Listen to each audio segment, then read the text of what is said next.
ఈరోజు మొట్టమొదటిసారిగా అందరికీ రంజాన్ శుభాకాంక్షలు. ప్రత్యేకంగా మైనారిటీ సోదరులకు కూడా రంజాన్ శుభాకాంక్షలు. ప్రజాగళం వస్తే పెనమలూరు పోటెత్తింది, ఉయ్యూరు ఉర్రూతలూగింది. ఇది మార్పుకు సంకేతం, ప్రజలకు శుభ సూచకం. 5 ఏళ్లు మీరందరూ నరక యాత్ర అనుభవించారు. మిమ్మల్ని ఆదుకోవడానికి, రాజకీయ నాయకులను కాపాడుకోవడానికి, సోషల్ యాక్టివిస్ట్కి అండగా ఉండడానికి నిద్ర లేని రాత్రులు గడిపా. కడాల నన్ను కూడా తీసుకుపోయి ఏం చేశారో మీరే చూశారు.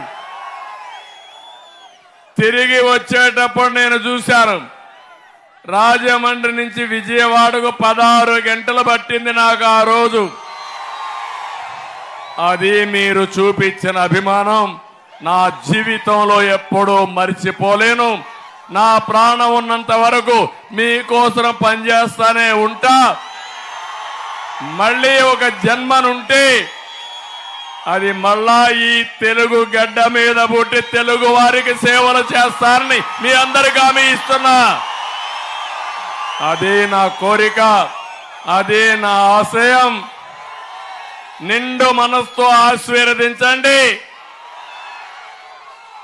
మీ సేవకుడుగా ఉంటానని మరొక్కసారి మీ అందరికీ విజ్ఞప్తి చేస్తున్నా.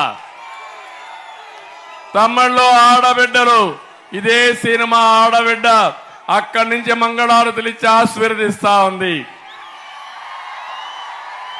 ఎక్కడ ఆడబిడ్డల్ని గౌరవిస్తామో అక్కడ దేవతలు సంచారం చేస్తా ఉంటారు. మా దేవతలే నన్ను ఆశీర్వదిస్తున్నారు, మా ఆడబిడ్డలు. దీనికంటే జీవితంలో ఏం కావాలని నేను అడుగుతున్నా. ఏ నాయకుడైనా మనము శాశ్వతం కాదు, మనం చేసిన పనులు శాశ్వతం. అవునా కాదా తమ్ముళ్ళు అని అడుగుతున్నా. ఒక నాయకుడు మంచి నాయకుడైతే మొత్తం ప్రజలందరూ బాగుపడతారు. ఇక్కడ కులాలు, మతాలు, ప్రాంతాలు కాదు ముఖ్యం, మానవత్వం ముఖ్యం అని చెప్పి మరొకసారి మీ అందరికి విజ్ఞప్తి చేస్తున్నా. నేను ఒక్క విషయం అడుగుతున్నా. ఇక్కడ ముస్లిం సోదరులు ఉన్నారు. నేను 95-2004లో ఎన్డీఏలో ఉన్నాం.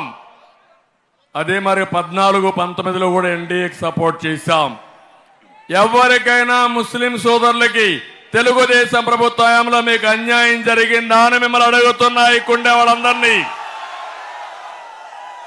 ఇంకో పక్క మీరు చూస్తే ఏదైనా పనులయ్యాయంటే, పాలసీలు వచ్చాయంటే అది తెలుగుదేశం పార్టీ హయాంలోనే. అవునా కాదా అని అడుగుతున్నా. సమైక్య ఆంధ్రప్రదేశ్ లో ఆ రోజుల్లోనే 13 జిల్లాల్లో ఉర్దూను 2వ భాష చేసిన party Telugu Desam party. Finance corporation ప్రత్యేకంగా ముస్లింలు పెట్టిన పార్టీ తెలుగుదేశం పార్టీ. హైదరాబాద్ లో హాజ్ హౌస్ కట్టాం. ఇక్కడ విజయవాడ, కడపలో హాజ్ హౌస్లు కట్టిన పార్టీ తెలుగుదేశం పార్టీ. రంజాన్ తోఫా ఇచ్చిన పార్టీ తెలుగుదేశం పార్టీ.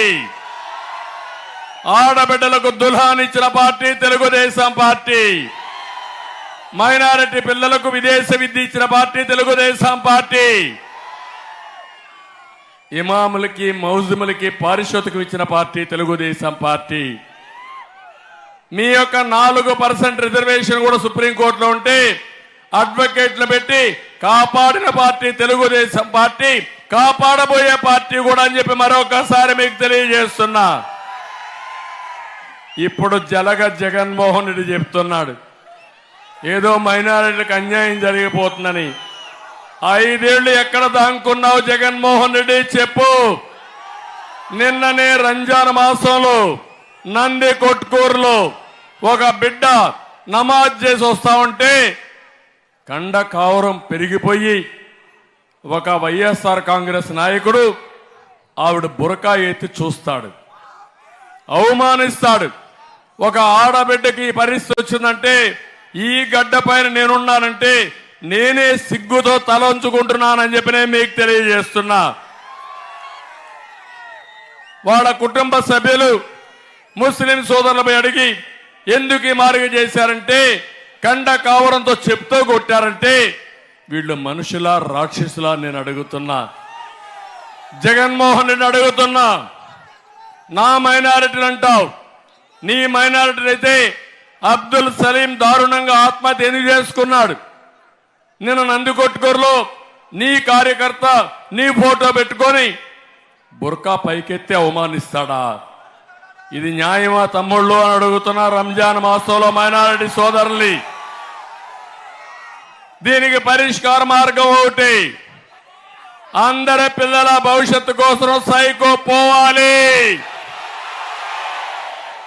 అప్పుడే మీ అందరి భవిష్యత్తు బాగుపడుతుంది.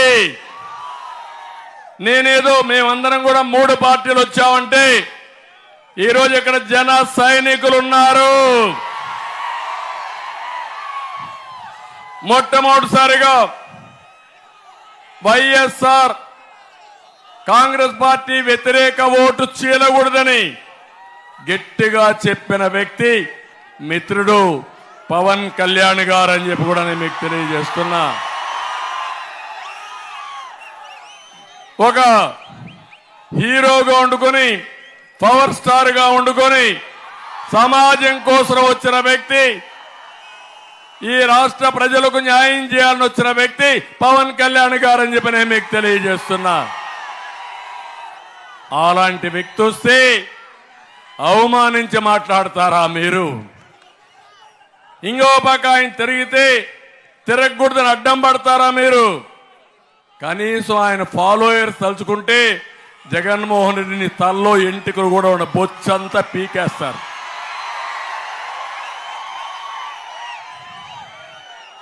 ఏంటి అరాచకం, ఏంటి రౌడీజం అంటే నీకు అధికారం ఉంది, పోలీసులు అండుంది, నీ ఇష్ట ప్రకారం చేస్తారంటే ఇదే నేను కూడా 14 సంవత్సరాలు అనుకోని ఉంటే నువ్వు అడుగు కాలు పెట్టేవాడివా ముఖ్యమంత్రి అని అడుగుతున్నా, సవాలు విసురుతున్నా. అందుకే నేను మళ్ళీ చెప్తున్నాను మీ అందరికీ, ఈరోజు తమ్ముళ్ళు 5 సంవత్సరాల తర్వాత ముఖ్యమంత్రి బయట వచ్చాడు. మొన్నటి వరకు ఆకాశంలో తిరిగాడు. ఈయన ఆకాశంలో తిరిగితే భూమి మీద చెట్లు నరికేశారు. చూశారు కదా, స్కూళ్ళన్నీ హాలిడే పెట్టేశారు. చూశారు కదా, అంటే ఈయన వస్తే కర్ఫ్యూ, రోడ్డు మీద కూడా ఎవరు పోకూడదు. నేను రాజులను చూశాను, రారాజులను విన్నాను కానీ, చరిత్ర చదివాను కానీ ఇలాంటి సైకోని నా జీవితంలో ఎప్పుడూ ఊహించలా. ఇది ప్రత్యేకమైన క్యారెక్టర్, అవునా కాదా అని మిమ్మల్ని అడుగుతున్నా.